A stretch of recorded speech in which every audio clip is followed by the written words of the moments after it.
يا أيها الذين آمنوا اتقوا الله وقولوا قولا سديدا يصلح لكم أعمالكم ويغفر لكم ذنوبكم ومن يطع الله ورسوله فقد فاز فوزا عظيما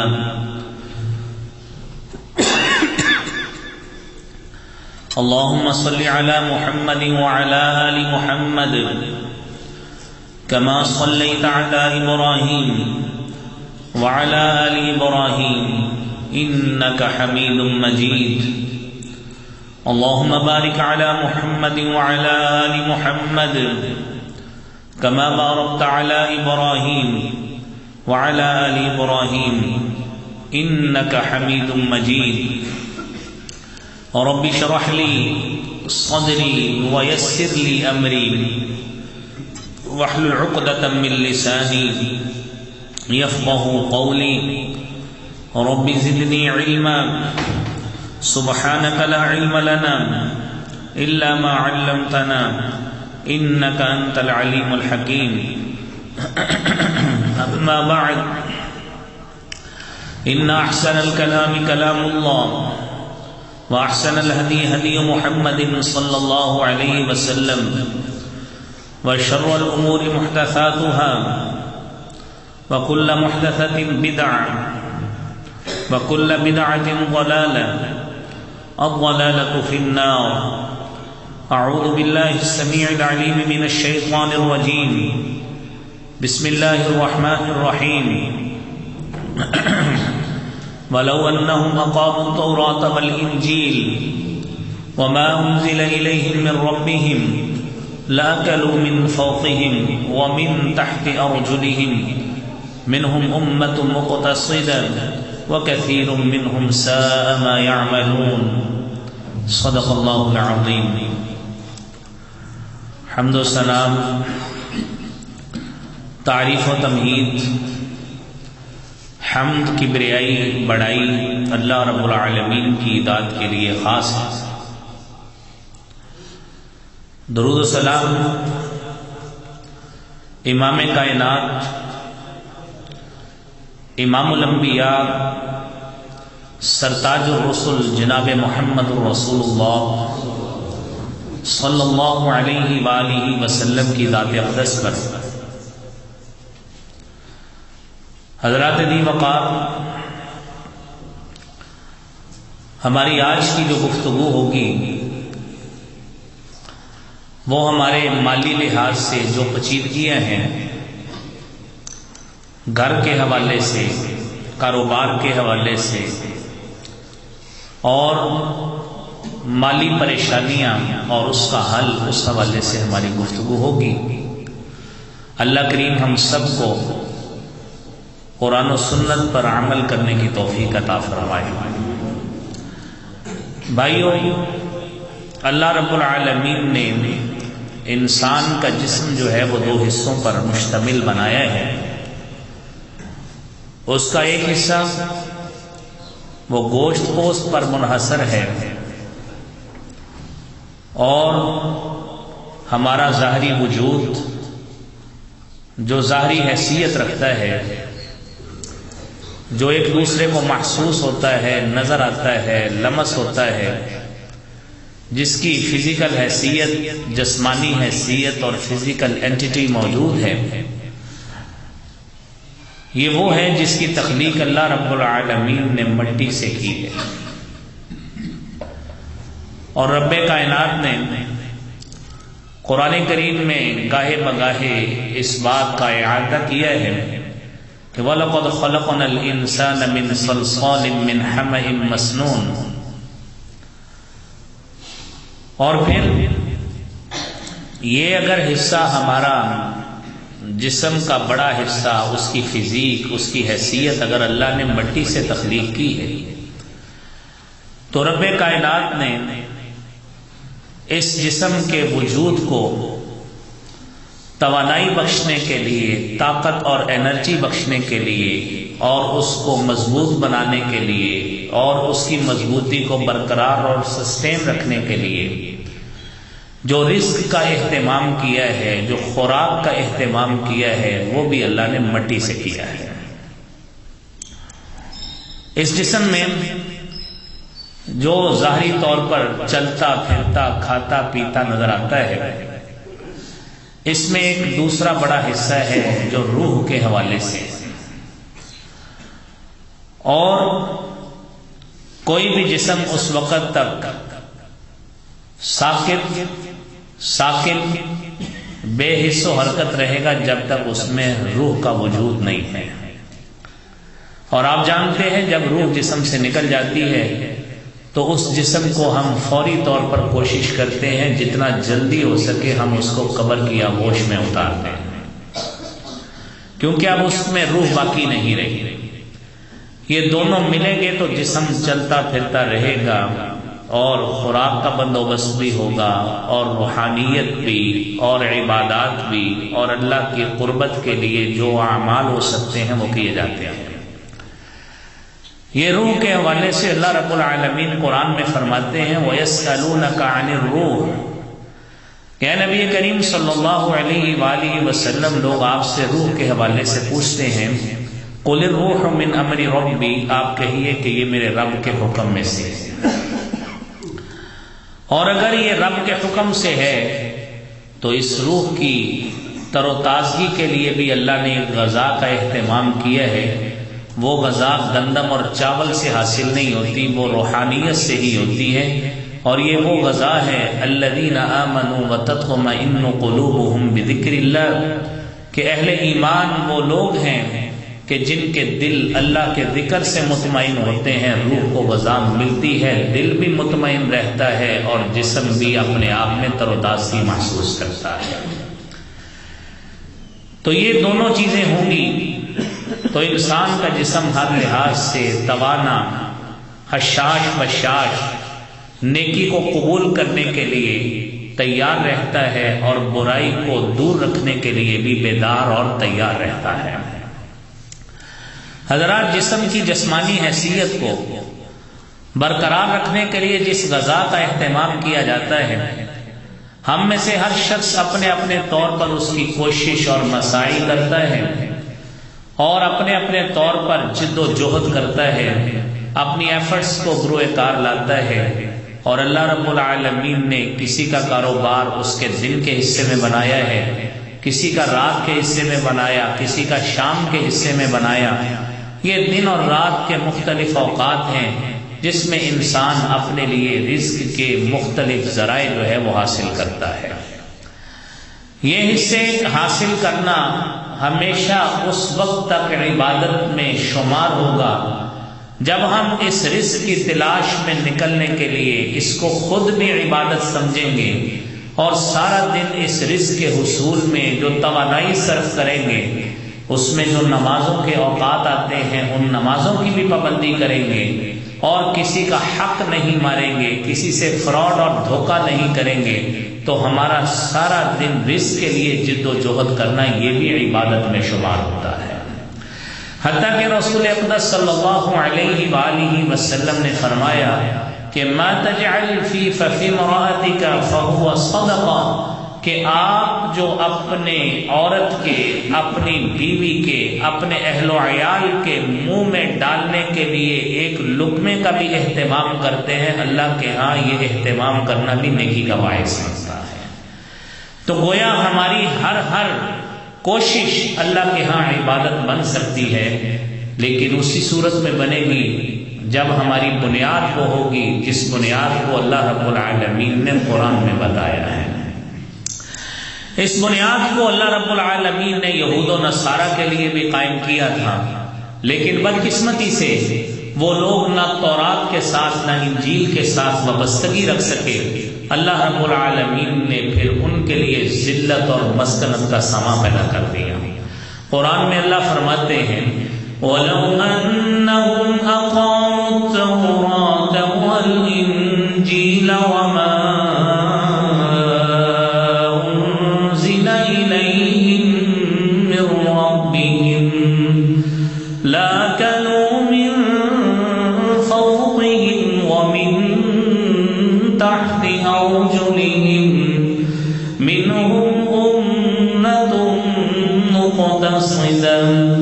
وكثير منهم ساء ما يعملون۔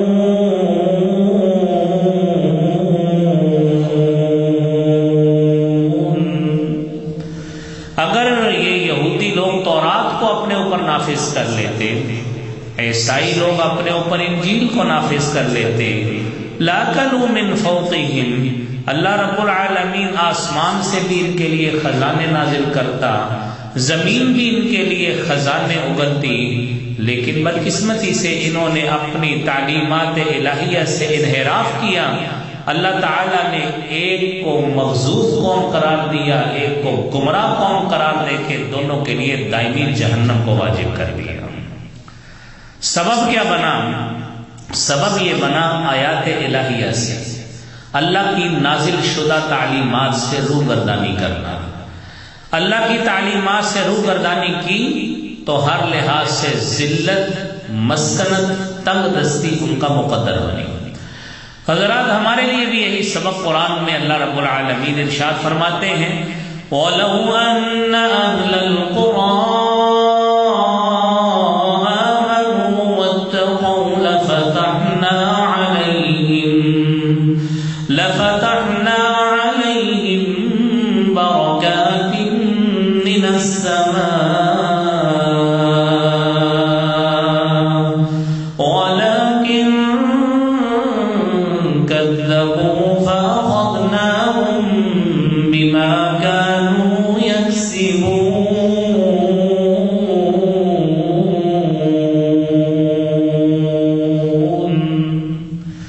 ہم سارے کے سارے لوگ ظاہری طور پہ ایمان کے دعوے دار ہیں اور جتنی ہم سے ہو سکتی ہیں عبادات بھی ہم کرتے ہیں، لیکن زندگی گزارتے گزارتے میرے بھائیوں ہم سے اللہ رب العالمین کی نافرمانیاں بھی ہوتی ہیں، ہم سے اللہ رب العالمین کی ناراضگی پیدا کرنے والے بھی اعمال ہم سے سرزد ہوتے ہیں، اور اس کا لامحالہ اثر پھر ہماری روزانہ کی معیشت پہ بھی ہوتا ہے، روزانہ کی کمائی پہ بھی ہوتا ہے، گھر میں ماں باپ، بہن بھائی، اولاد سے حسن سلوک پر بھی اس کا اثر ہوتا ہے، اور آئے دن گھروں میں جو ٹینشن بڑھتی ہے اس کا لامحالہ بنیادی سبب میرے بھائیوں یہ انہی تعلیمات سے روگردانی ہوا کرتا ہے جس کا ہم تذکرہ کر رہے ہیں۔ حضرت دیکھیے اللہ رب العالمین نے قرآن کریم میں ان لوگوں کا جس طرح تذکرہ کیا ہے کہ ذلت اگر مقدر کی گئی، ان کے فقیری اور تنگ دستی اور مسکنت ان کے مقدر کی گئی، اللہ کا غضب نازل کس وجہ سے ہوا؟ قرآن کریم کو سنیے، سورہ آل عمران کی 112 نمبر آیت ہے، غُرِبَتْ عَلَيْهِمُ الذِّلَّةُ أَيْنَمَا ثُقِفُوا إِلَّا بِحَبْلٍ مِّنَ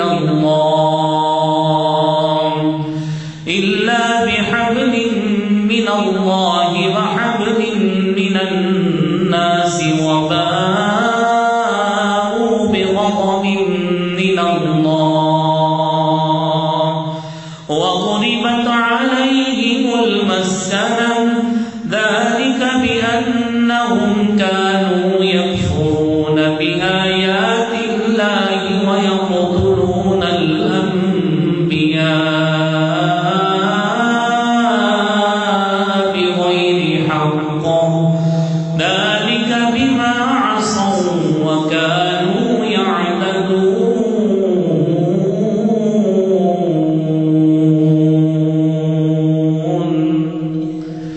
انبیاء کی نافرمانی کرنا، زیادتی میں اس حد تک پہنچ جانا کہ نعوذ باللہ انبیاء کو قتل تک کر دینا۔ چاہیے تو یہ تھا کہ اگر رزق میں فراوانی ملتی ہے تو اس صورت میں ملتی تھی کہ انبیاء علیہم السلام کی اطاعت کرتے، بدقسمتی سے اللہ کے انبیاء کی اطاعت نہیں کی تو قرآن کریم میں یہ بھی آیا باءوا بغضب من اللہ، اللہ کی طرف سے غضب نازل ہوا۔ قرآن کریم میں یہ بھی آیا قلنا لہم کونوا قردۃ خاسئین، انہیں ذلیل بندر بنا دیا گیا۔ یہ ساری کی ساری اللہ کی طرف سے غضب کی صورتیں ہیں جو ان قوموں پہ اتری ہیں جنہوں نے اپنے رب کی تعلیمات سے روگردانی کی، ان کو رزق و فراوانی میں کیا ملنا تھا، اللہ نے ان کی نسلوں کو صفائے ہستی سے بھی مٹا دیا۔ اللہ تعالیٰ نے ان کے اوپر ذلت، فقیری اور تنگ دستی ان پہ مسلط کر دی۔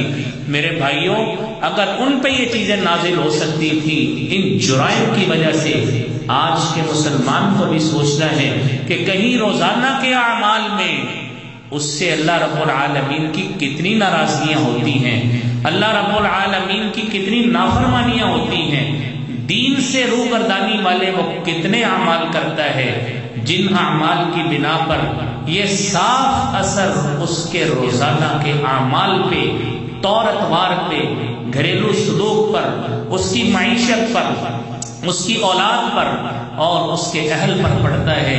کاش یہ سوچ اگر ہمیں آ جائے، ایک ایک لمحہ ہمارا تعلیمات الہیہ میں اور تعلیمات نبویہ کی اطاعت میں گزرے اور ہم پھر انشاءاللہ اللہ کے خوش نصیب بندے انشاءاللہ بن جائیں گے۔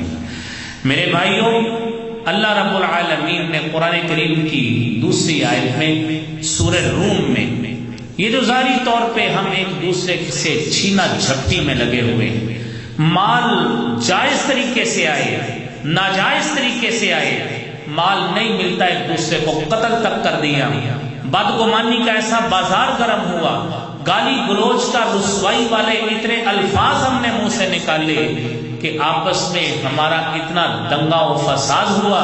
یہ کس وجہ سے ہوا؟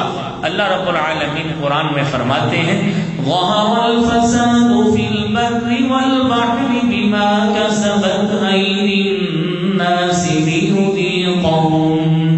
ليذيقهم بعض الذي عملوا لعلهم يرجعون۔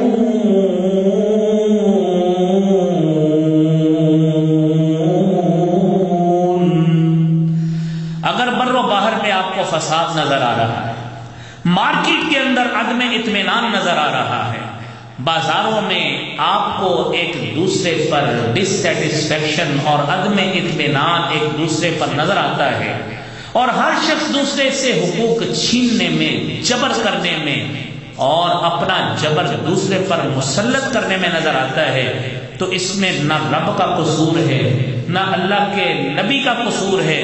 بما کسبت ایدی الناس، اللہ نے تو اپنے نبی کو ہدایت کی تعلیمات دے کے بھیجا تھا، اور یہ تعلیمات تمہارے لیے رہنمائی کا، کامیابی کا پیش خیمہ تھی، لیکن تم نے روگردانی کی، تم نے ان تعلیمات کو چھوڑ کر اپنی ذاتی طور پہ کسب اور معاش حاصل کرنے کے لیے، رزق اور روزی کا بندوبست کرنے کے لیے دین کی تعلیمات سے روگردانی کر کے اپنی عقل کے گھوڑے دوڑائے، اور اس کا لازمی نتیجہ یہ نکلا تمہارے اندر بد اعتمادی کی فضا پیدا ہوئی، بد اعتمادی الگ ہوئی، ایک دوسرے کے حقوق پہ ڈاکہ ڈالنا دوسرا جبر مسلط ہوا، ایک دوسرے کے حقوق پہ ڈاکہ ڈالنا اور چھینا جھپٹی کرنا، یہ تمہارے اندر یہ فساد کی تمام جو کیفیات نظر آتی ہیں، بما کسبت ایدی الناس، یہ وہی ہے جو تم کرتے ہو اور تمہارا کیا سامنے آتا ہے، جس وجہ سے تم سارے کے سارے انتشار کا شکار ہو۔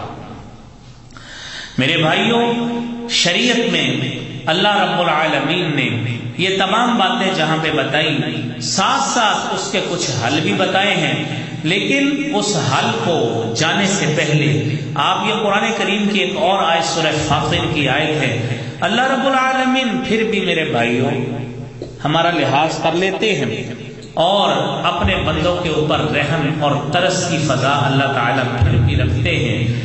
مالک فرماتا ہے وَلَوْ يُؤَاخِذُ اللَّهُ النَّاسَ بِمَا كَسَبُوا مَا تَرَكَ عَلَى ظَهْرِهَا مِن دَابَّةٍ،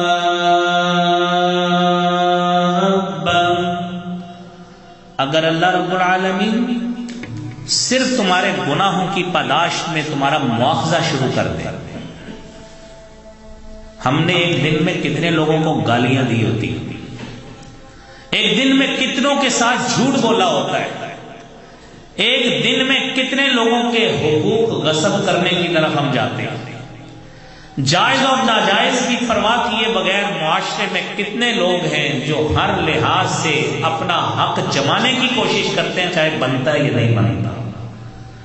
وہ مالک فرماتا ہے کہ اگر میں تمہارے گناہوں کی سبب تمہاری پکڑ شروع کر دوں تو جو تمہاری کیفیت ہے تمہارا ایک شخص بھی نہ بچے.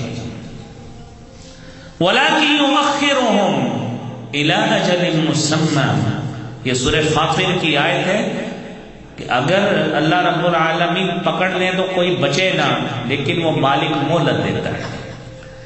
وہ رحیم ہے، وہ کریم ہے، وہ مہلت دیتا ہے کہ انسان کو میں نے جتنی زندگی دی ہے اس کو سمجھ آ جائے، اس کو رہنمائی مل جائے، یہ میری بتائی ہوئی تعلیمات کو مان لے، میرے رسول اور نبی کی تعلیمات کو مان لے، شاید اس کے لیے راہ نجات کا باعث بن جائے.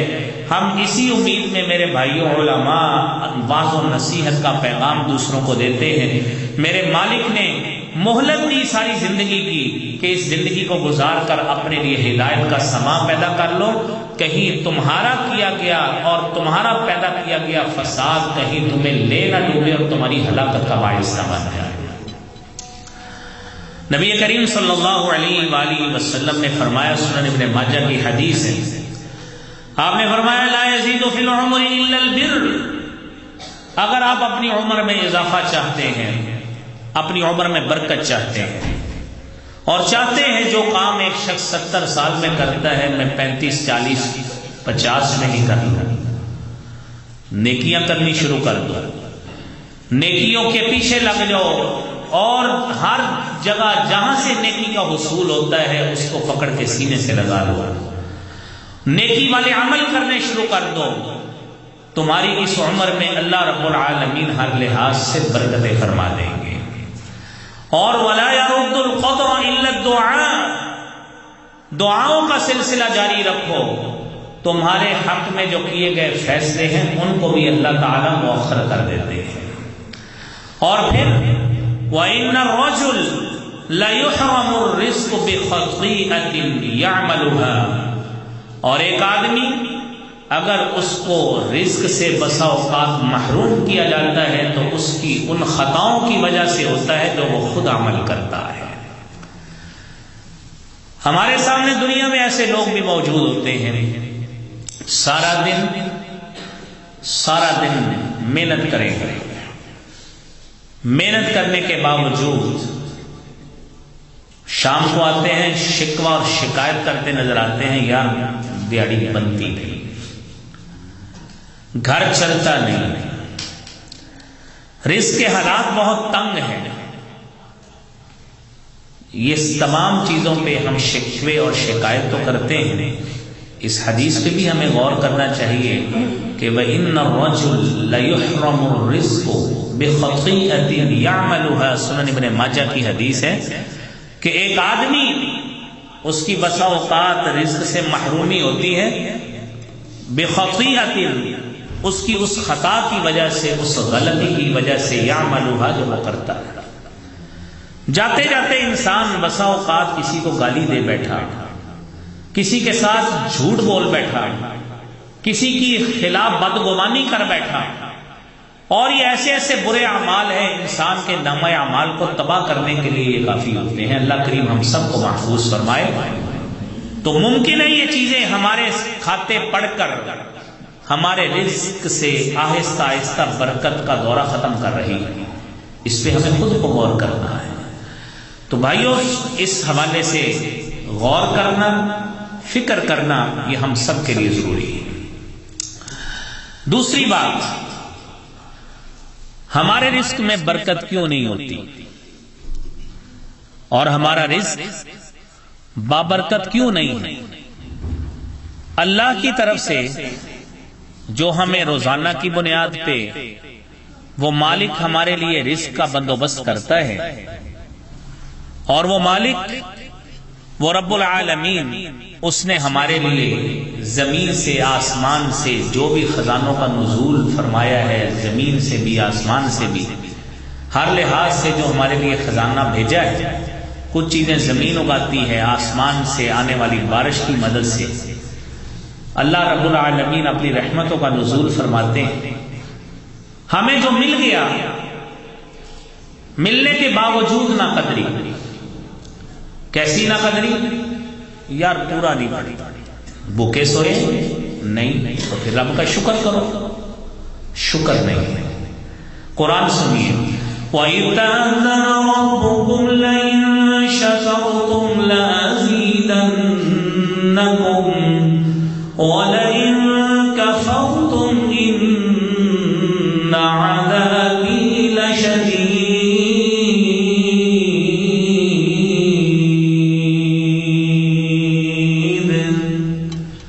میرے رب نے تمہیں مطلع کیا ہے، آگاہی دی ہے، وہ سبق پڑھایا ہے تمہیں. یہ سبق ہمارے اندر ہر لحاظ سے جاگزین ہونا چاہیے. جس طرح ایک موبائل میں سافٹ ویئر انسٹال ہوتا ہے، کمپیوٹر میں انسٹال ہوتا ہے، اور رب نے جو ہمارے اندر کا بھی جو نظام بنایا ہے، ہم کھانا کھائیں ہمیں کہنا نہیں پڑتا کہ اپنے پیٹ کو حکم دے، ڈائجسٹو سسٹم نظام انہضام کا عمل شروع کر دو، کہنا نہیں پڑتا. نظام وہ مالک کا بنایا ہوا ہے. ہمارے اندر خوراک جاتی ہے، اگلا عمل خود اللہ رب العالمین کے حکم سے شروع ہوتا ہے. تو وہ مالک نے جس نے ہمیں رزق دیا ہے، ناقدری کرنے کی بجائے حدیث طیبہ موجود ہے، نبی کریم صلی اللہ علیہ وسلم نے فرمایا انظروا الی من هو اسفل منکم، ہمیشہ اس شخص کی طرف دیکھو الی من هو اسفل منکم، جو نعمتوں میں، عنایات میں، عطایا میں اور ظاہری مال و اسباب میں، ظاہری وسائل میں تمہارے سے نیچے ہے. ہمیشہ اس شخص کی طرف دیکھا. آج اللہ نے آپ کو روٹی کھلا کے سلایا ہے، گلے اور شکوے مت کرو، اس مالک سے مزید کی دعا کرو جس نے تمہیں ایک دن دیا ہے، تمہیں بڑھا کر اتنا بڑا کیا ہے. وہ مالک اتنی رحمتوں والا ہے، انشاءاللہ تعالیٰ اس کی رحمت سے نا امید نہیں ہونا. اس سے مانگتے جاؤ، جس طرح کا تم رزق چاہتے ہو، امید رکھتے ہو، اللہ تعالیٰ شاید تمہیں اس سے بھی بڑھا دے. فرمایا انظروا الی من هو اسفل منکم، دیکھو اس کی طرف جو ان چیزوں میں تم سے نیچے، اس کی طرف دیکھو، اس کی طرف دیکھو کہ جس کو سارا دن میں اس کو کوئی مزدور بنا کر لے کر ہی نہیں گیا، اس کے لیے رزق کا بندوبست ہی نہیں ہو سکا. وَلَا تَنظُرُوا إِلَى مَنْ هُوَ فَوْقَكُمْ، اپنے سے اونچے اور بالا کی طرف مت دیکھا کرو. فَهُوَ أَجْدَرُ أَلَّا تَزْدَرُوا نِعْمَةَ اللَّهِ عَلَيْكُمْ، جب تم اپنے سے نیچے والے کی طرف دیکھو گے تو کبھی بھی اللہ کی نعمتوں کو اور رحمتوں کو جو اس نے تمہارے اوپر کی ہے کبھی حقیر نہیں جانے گا.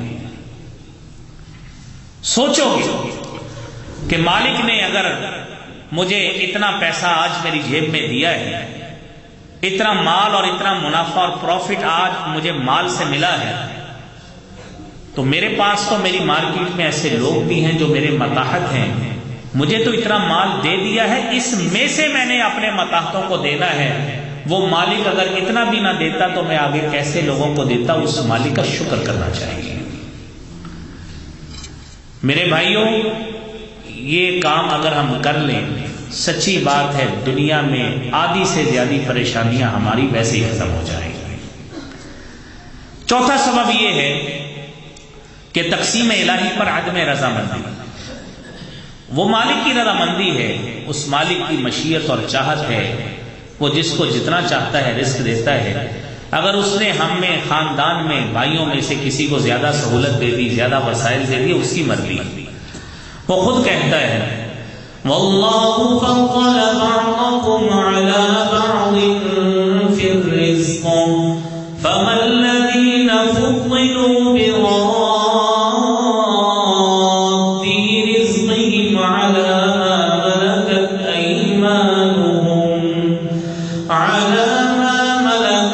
أَيْمَانُهُمْ فَهُمْ فِيهِ سَوَاءٌ.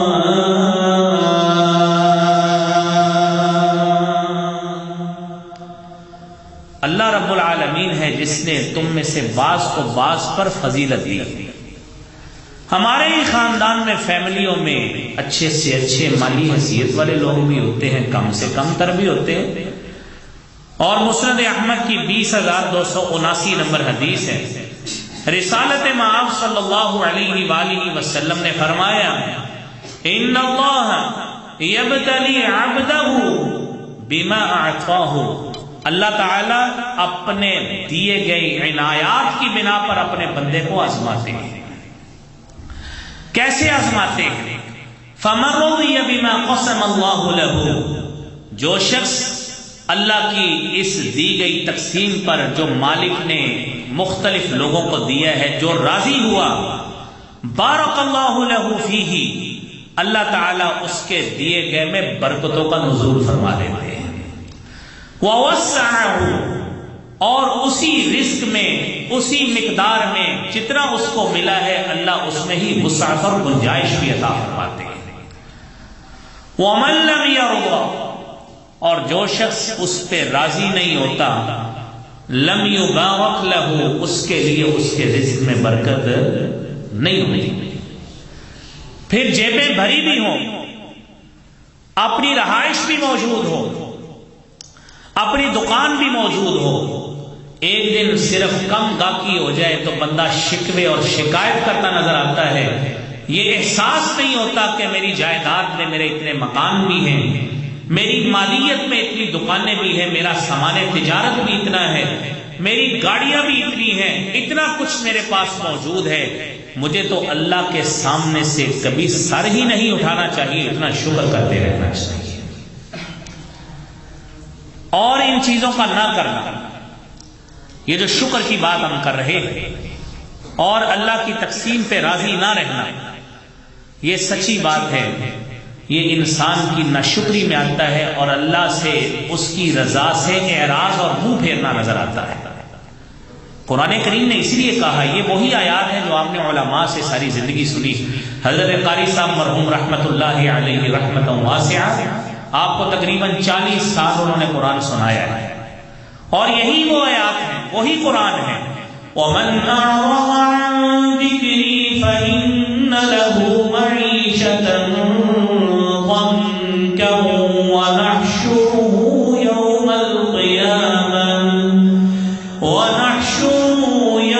الْقِيَامَةِ أَعْمَى قَالَ رَبِّ لِمَ حَشَرْتَنِي أَعْمَى وَقَدْ كُنتُ بَصِيرًا قَالَ كَذَلِكَ أَتَتْكَ آيَاتُنَا فَنَسِيتَهَا وَكَذَلِكَ الْيَوْمَ تُنسَى۔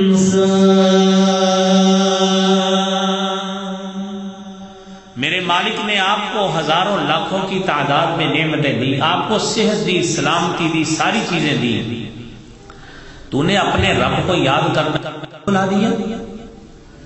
یاد رکھنا، رب کو بلایا ہے، اب معیشت تنگ بھی ہوگی، یہ ضروری نہیں ہے کہ آپ کی جیب سے فوری پیسے نکل جائیں، یہ ضروری نہیں ہوتا کہ آپ کی جائیداد اور پراپرٹی ایک ہی دن میں بک جائے۔ یہ ناشکری کرنا اس کا سب سے بڑا مظہر ہے کہ انسان اللہ کو بلا دیتا ہے۔ جس مالک نے اتنا کچھ دیا ہے، جس مالک نے ہمیں اس قابل بنایا ہے کہ عزت کے ساتھ اپنی دکان پہ جائیں، اپنی مسلک پہ جائیں، اپنی ڈیوٹی پہ جائیں، مصلی والا مصلی پہ آئے، پڑھانے والا پڑھانے والی مسند پہ جائے، دکاندار اپنی دکان پہ جائے، مزدوری کرنے والا اپنی مزدوری پہ جائے، اس سے بڑی عزت کیا ہے کہ آپ کو امید ہے کہ انشاءاللہ اللہ نے آج کے رزق کا بھی بندوبست کر دیا۔ اور بھائیوں، ہم نے چوتھی جو بات کی تھی وہ تقسیم الہی پر عدم رضامندی، شکر نہیں کرنا، اور پانچویں بات ہے رزق کی ناقدری کرنا۔ شادیوں کا موسم ہے، آپ دیکھیے کہ شادیوں کے اس موسم میں ویسے بھی دعوتیں فیس جتنی بھی ہماری ایک دوسرے دوستوں کے ہاں، عزیزوں رشتہ داروں کے ہاں ہوتی ہے،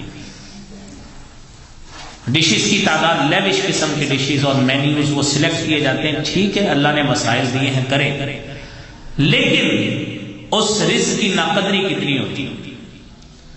ایک آدمی اگر اس کو پتا ہے کہ میری پیٹ کی جتنی اللہ تعالیٰ نے وسعت اور گنجائش رکھی ہے، وہ فار ایگزامپل 1 سے 2 روٹیاں ہیں، وہ کیوں 2 روٹیاں اور پوری پلیٹ سالن کی بھر کے لاتا ہے؟ اس کو پتا ہے مجھ سے کھایا نہیں جائے گا، کس کے لیے لے کے آتا ہے؟ اور ایک لقمہ چکھا ہے، گوشت پسند نہیں آیا، ساری پلیٹ پکڑی، وہ نیچے ٹیبل کے نیچے رکھے ہوئے۔ یہ ناقدریاں ہو رہی ہیں اللہ کی نعمتوں کی۔ میرے نبی نے تو یہ فرمایا ہے کہ اذا وقعت لقمۃ احدکم، کہ رزق کی قدر کرو، اگر تمہارا ایک لقمہ بھی نیچے گر جاتا ہے تو کیا کرنا چاہیے؟ فَلْيُمِطْ عَنْهَا الْأَذَى وَلْيَأْكُلْهَا، اس کو بھی ضائع نہیں ہونے دینا، اس سے اگر کوئی چیز، کوئی گرد مٹی لگ گئی ہے، صاف کر کے اس کو کھا لو۔ وَلَا يَدَعْهَا لِلشَّيْطَانِ، اور اسے شیطان کے لیے نہیں چھوڑنا چاہیے۔ وَأَمَرَنَا أَن نَسْلِتَ الصَّحْفَ، کہ ہم برتن کو، پیالے کو، جس کٹوری میں اور پلیٹ میں کھاتے ہیں اس کو اچھی طرح صاف کریں۔ وَقَالَ إِنَّكُمْ لَا تَدْرُونَ، کہ تم نہیں جانتے ہو، فِي أَيِّ طَعَامِكُمُ الْبَرَكَةُ، کہ تمہارے کھانے کے کس حصے میں اللہ نے برکت رکھی ہے، تمہیں کیا معلوم ہے؟ اور ہم پوری پوری پلیٹیں ضائع کر کے شادیوں پہ آتے ہیں۔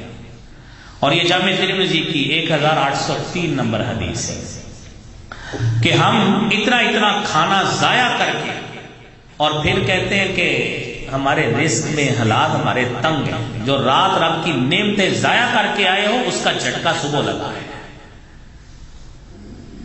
جو رات اور کل کی دعوت میں تم نے کھانے کی اتنی بڑی مقدار ضائع کی اور ناقدری کی، شاید اس کا جھٹکا 1 مہینے بعد لگے، لیکن لگے گا ضرور۔ پھر جزا فضا مت کیجیے گا، یہ اللہ کی اس نعمت کی ناقدری ہے جو مالک نے دیا ہے۔ ہم ایسے ہی اپنی معاش کی شکایتیں کرتے رہتے ہیں، ان چیزوں پہ عمل کر کے دیکھ لیجئے گا، انشاءاللہ اللہ تعالیٰ نے رزق کے باغ لگا دینے ہیں۔ میرے محترم بھائیوں، اگلی بات دیکھیے، رسالت مآب صلی اللہ علیہ وآلہ وسلم نے، آپ نے جو ہمیں ادب سکھایا ہے، بسم اللہ پڑھ کے کھانا۔ سچی بات ہے، باتیں اتنی کرنے کو دل کر رہا ہے، وقت کی نزاکت ہے، ساتھ نہیں مل رہا، ٹائم کم ہے، 1-2 باتیں جتنی ہوگی ہم بات کرتے ہیں، کیونکہ بارش تھی، ہم نے جلدی ختم کرنا تھا، لیکن 5-7 منٹ 1:30 بجے تک انشاءاللہ جماعت کھڑی کریں گے تاکہ 1-2 نقطے آپ اور سن لیں۔ رسالت مآب صلی اللہ علیہ وآلہ وسلم نے فرمایا، سیدنا عمر بن ابی سلمہ رضی اللہ تعالیٰ عنہ حدیث کو بیان کرتے ہیں، صحیح مسلم کی 2018 نمبر حدیث ہے، اور آپ اس ادب کو مد نظر رکھیے۔ فرمایا اذا دخل الرجل بیتہ، جب آدمی اپنے گھر میں داخل ہوتا ہے، فذکر اللہ عند دخولہ، گھر میں داخل ہوتے وقت وہ مسنون دعا پڑھے جو اللہ کے رسول صلی اللہ علیہ وسلم نے سکھائی ہے، اس وقت بھی اللہ کو یاد کرے۔ وعند طعامہ، اور جب کھانا کھانے لگا ہے اس وقت بھی اللہ کو یاد کرے، بسم اللہ پڑھ کے کھائے۔ قال الشیطان، شیطان اپنے ساتھیوں کو کہتا ہے، لا مبیت لکم ولا عشاء، آج اس گھر میں اللہ کا نام لیا گیا ہے، نہ تمہارے لیے سونے کی جگہ اس گھر میں ہے، نہ شام کا کھانا ملے گا، کیونکہ اللہ کا نام اس گھر میں لیا گیا ہے۔ لیکن اگر ہم سے کوتاہی ہو جائے، وَإِذَا دَخَلَ، کہ جب ہم میں سے کوئی شخص بھی داخل ہو، فَلَمْ يَذْكُرِ اللَّهَ عِنْدَ دُخُولِهِ، گھر میں داخل ہوتے وقت اللہ کا نام نہیں لیا، دعا نہیں پڑھی، شیطان کہتا ہے أَدْرَكْتُمُ الْمَبِيتَ، اور بھائی خوش ہو جاؤ، دیہڑی لگ گئی ہے، رات ادھر ہی سوئیں گے، رات ادھر ہی سوئیں گے، کیونکہ صاحب بیت نے، گھر والے نے گھر میں داخل ہوتے وقت اللہ کا نام نہیں لیا۔ اور پھر وَإِذَا لَمْ يَذْكُرِ اللَّهَ عِنْدَ طَعَامِهِ، اور جب وہ کھانا کھاتے وقت بھی اللہ کا نام نہیں لیتا، کہتا اب تو موجیں لگ گئی ہیں، أَدْرَكْتُمُ الْمَبِيتَ وَالْعَشَاءَ، اب تمہاری راتیں بھی بڑی موج سے یہاں پہ گزریں گی، کھانا بھی ہمیشہ ملتا رہے گا، ادھر اللہ کا نام ہی نہیں لیا جاتا۔ اب آپ تصور کریں، اللہ کے ذکر سے اعراض ہم کریں، اس کا نام ہم نہ لیں، اس کی یاد ہم نہ کریں، اور پھر اس کی تنگی کی شکایت کریں، میرے بھائیوں یہ کتنا عدم انصاف والا ہمارا رویہ ہے۔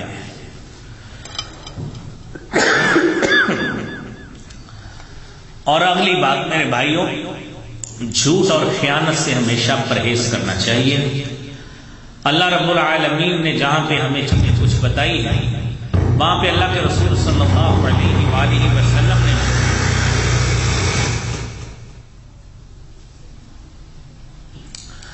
رسالت مآب صلی اللہ علیہ وآلہ وسلم نے بھی ہماری رہنمائی فرمائی، اور گاہک اور دکاندار کے لیے، بائر اور سیلر کے لیے، بائع اور مشتری کے لیے، خریدار اور دکاندار کے لیے آپ نے فرمایا البیعان بالخیار ما لم یتفرقا۔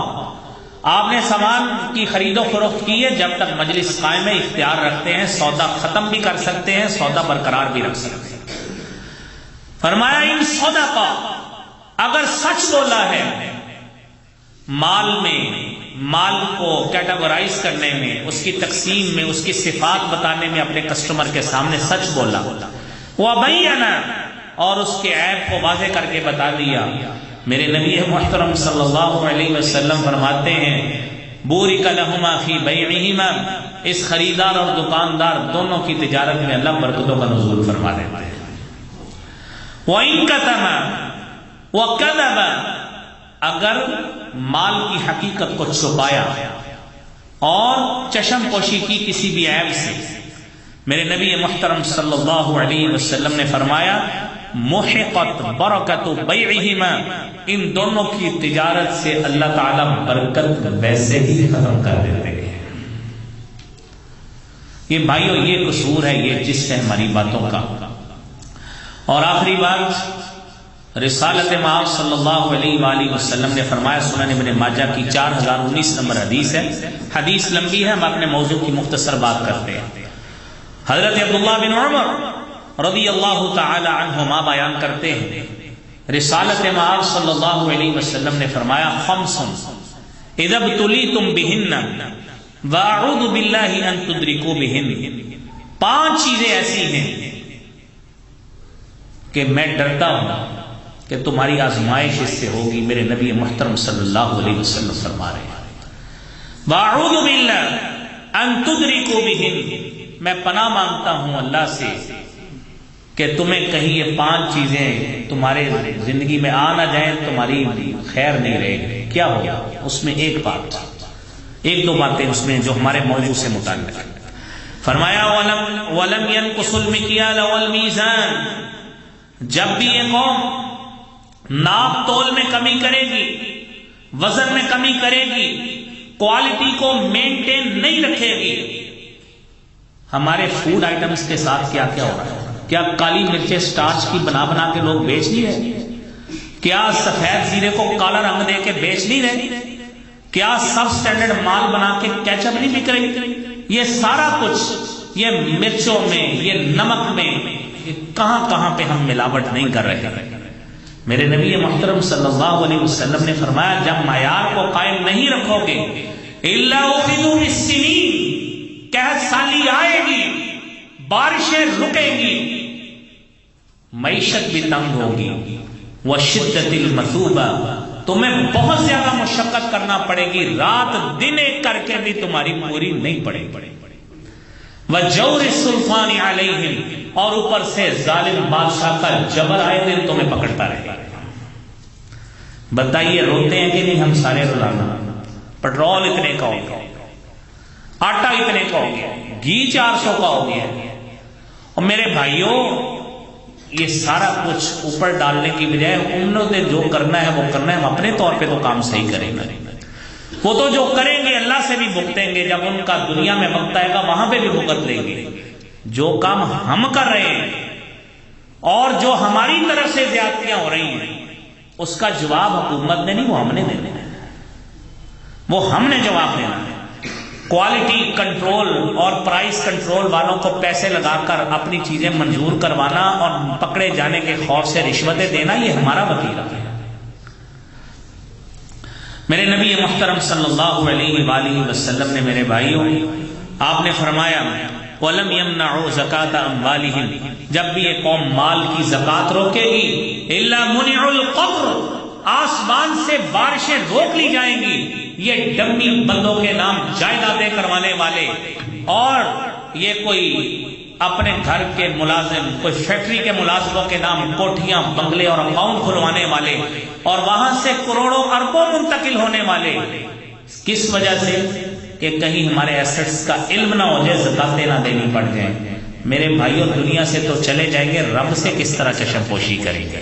میرے نبی محترم صلی اللہ علیہ وسلم نے فرمایا، جب مال کی زکات روکو گے، الا منع القطر، آسمان سے بارشیں رک جائیں گی، ولولا البہائم لم تمطروا، میرا مالک پھر بھی تم پہ ترس کھا لیتا ہے کہ اگر وہ جانور، ان کا بیچاروں کا کیا قصور ہے، اگر وہ جانور نہ ہوتے تو شاید تمہیں یہ ہونے والی بارش بھی نہ ملتی جس طرح کے تمہارے گھر میں ہوتے ہیں۔